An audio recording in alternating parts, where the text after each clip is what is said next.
Okay, here we go. Hello? There we go. Helps when it's on. All right, everybody settle down now. Who was that? Okay, well, so today, as you can see, we're talking about compassion.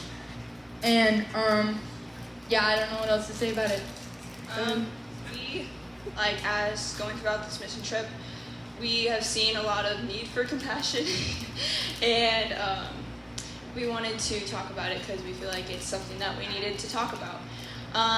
So the first thing that we're going to address is, what is compassion? We're asking you guys. We're going to ask you guys to think what you guys think compassion is and what it means to you. Please, not all at once. Raise your hand. Seriously, nobody? Somebody say something. You don't have to.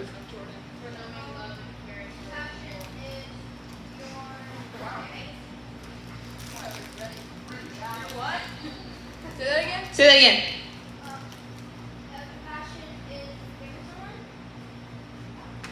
Okay. Yeah. Okay. Anyone else? Amelia? Amelia? I think you have something to say. Yeah. Okay. No one? Okay.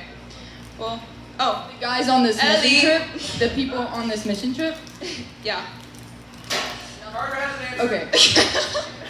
Carter's got an answer. Yeah. Receipt. Go ahead, Ellie. You lost your chance. Thank you. Okay. Okay, Carter, go ahead. Carter. You can go. Go ahead. Okay. Oh, actually? Okay. Okay, next. So, according to Safari/Google, sympathetic pity and concern for sufferings of misfortunes of others. Yeah, I mean, it's putting yourself before others and really understanding where people are coming from when they're hurting and they're having pain, that you can put yourself in their shoes. So, we're gonna take a look at this verse. It's Matthew 9:36, verse 36, sorry. And it says, when he saw the crowds, he had compassion on them because they were harassed and helpless like sheep without a shepherd. Now, I don't know if you guys know this, but sheep without a shepherd, that doesn't go so well. So, yeah, there's that. And here's the thing, right? In order to be more like Jesus, we have to follow his lead. Kind of off topic. No. Because Jesus helped people who were hurt. He guided them like a shepherd. And there are many different ways that these hurt people, that people can be hurt. And so we're going to take a little bit of a look into that and see what the Bible has to say about it.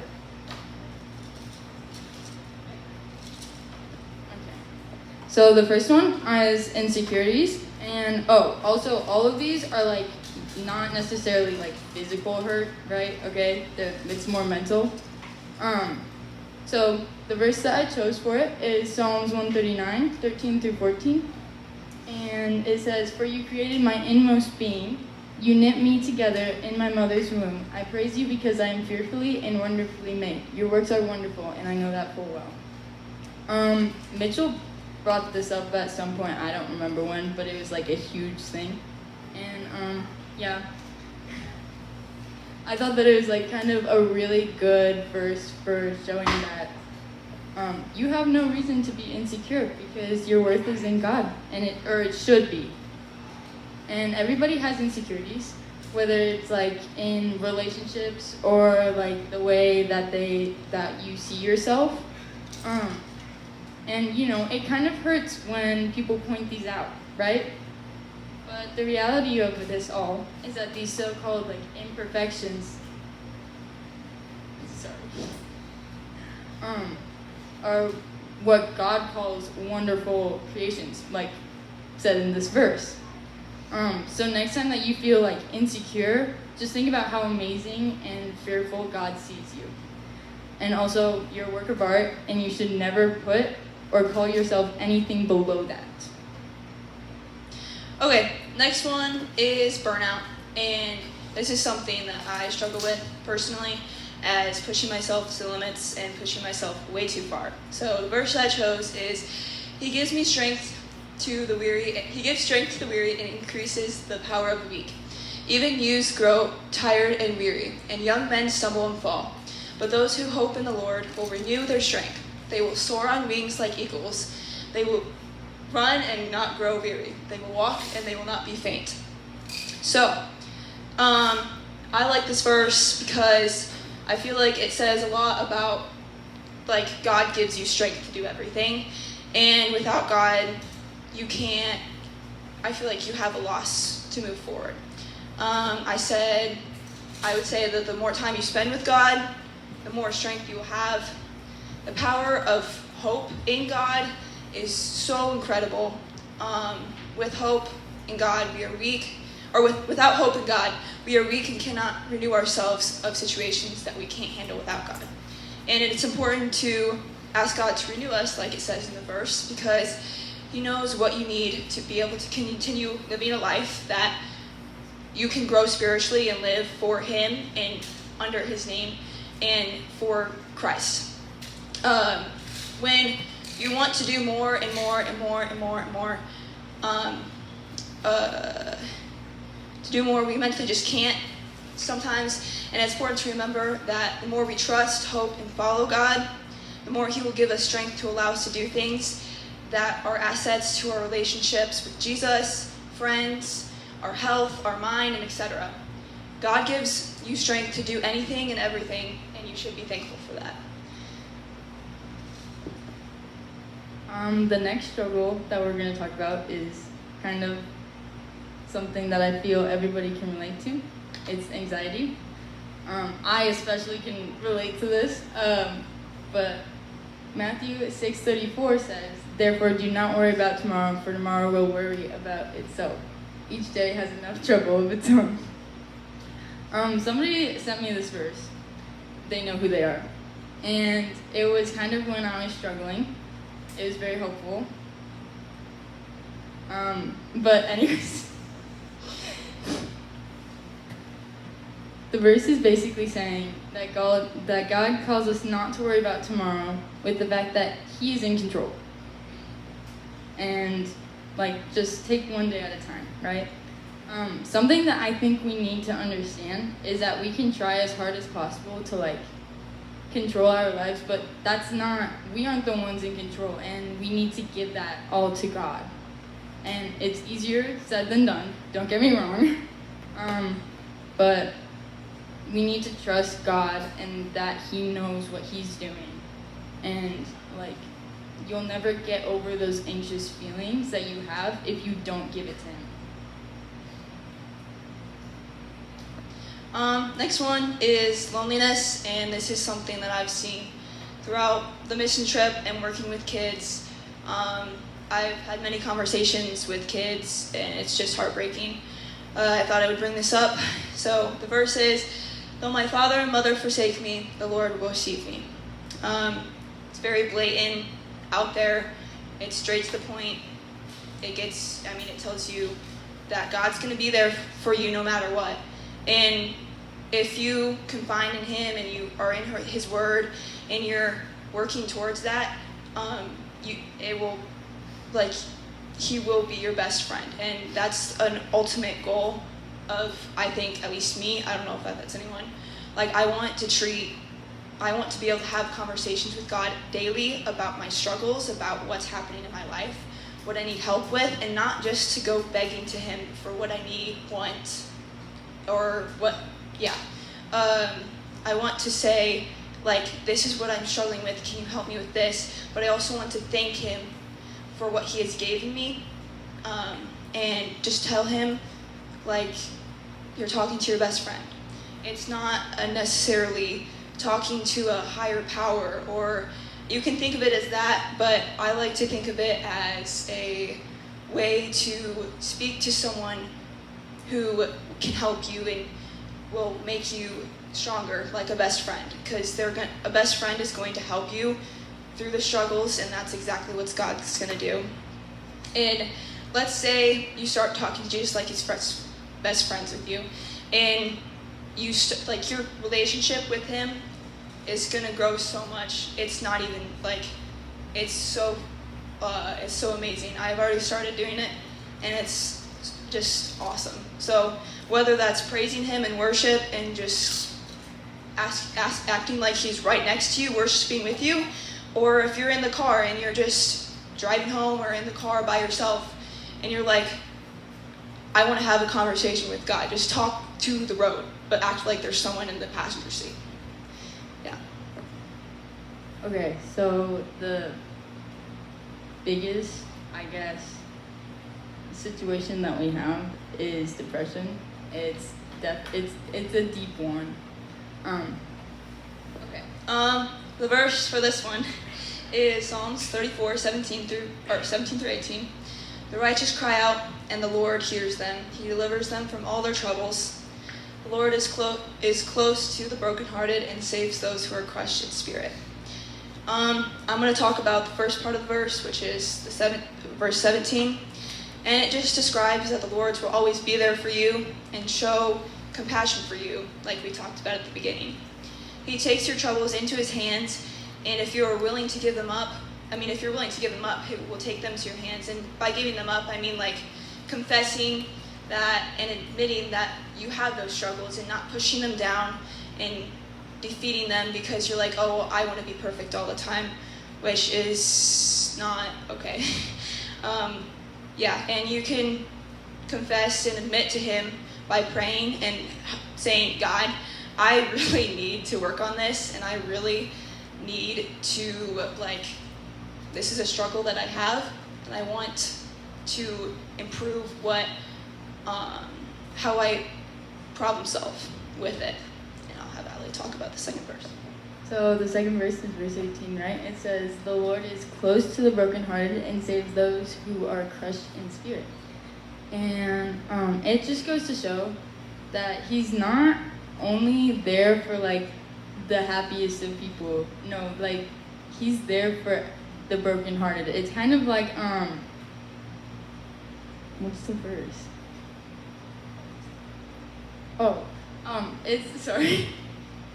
It's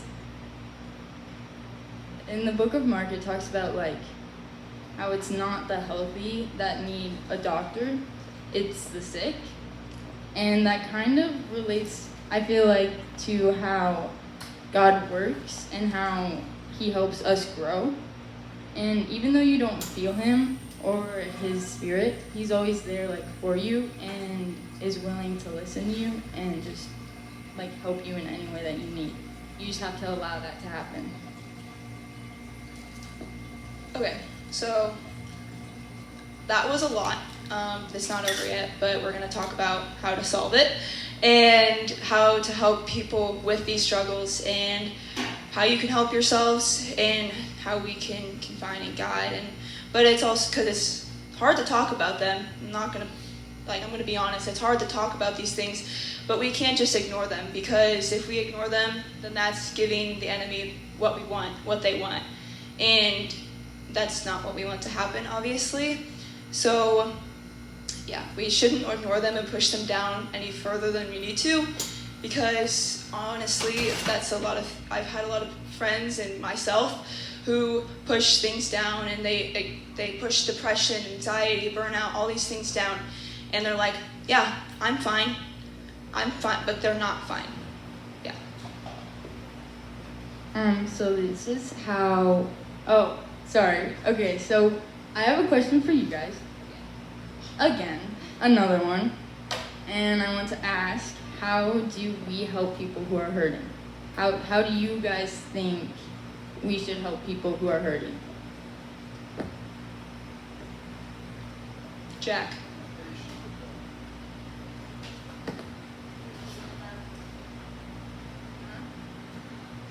Yeah. That's a good one. I like that one. Anyone else? Sorry. Anything? 3, 2. Oh, can I hear? Go ahead. Oh.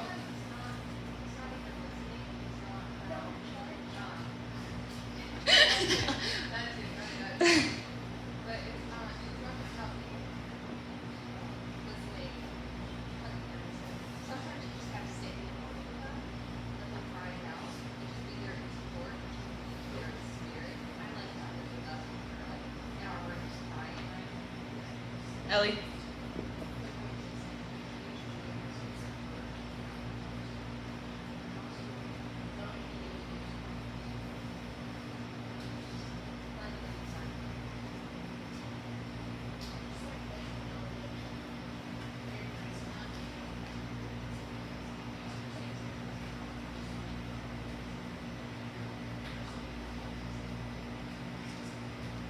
Okay, so next we're going to talk about how Jesus dealt with it and dealt with people hurting. The verse that we have, it comes directly before the verse we had talked about at the beginning. Matthew 9:35, Jesus went through all the towns and villages, teaching their synagogues, proclaiming the gods. Okay, proclaiming the good news of the kingdom and healing every disease and sickness. This just shows that it doesn't matter where you're at, who you are, the when, how, where, but what does matter is the ways you're struggling. If you're struggling, you need to recognize that you're struggling, and you need to let God know, like I said before, and confessing and admitting that you are struggling. Yeah. For my thoughts, this verse is just kind of an example of how Jesus helped others in need. It shows that he led others, that he cared for them, and he had compassion for them. It also shows just like how much he loves us. And in the end, we need to show this compassion for each other. Like taking what God does, right? And trying to be more like him is so important in our lives. And I think that it's just one way that we can be more like him is by caring for each other and having compassion. I'm going to add to that and say it's not just giving the compassion, it's also receiving it, because I know people like myself who get compassion, and they get compassion from their friends and from their family and from people that they know, and they say, I don't want it. So with that, we challenge you this week or forever to to have compassion for each other and to hold each other accountable to having compassion for one another, because it is just so amazing. Because imagine a world where everyone helped each other and we all knew how to help each other. That sounds pretty amazing. So, okay, yeah. So that was our message, and I'm going to take us out in prayer.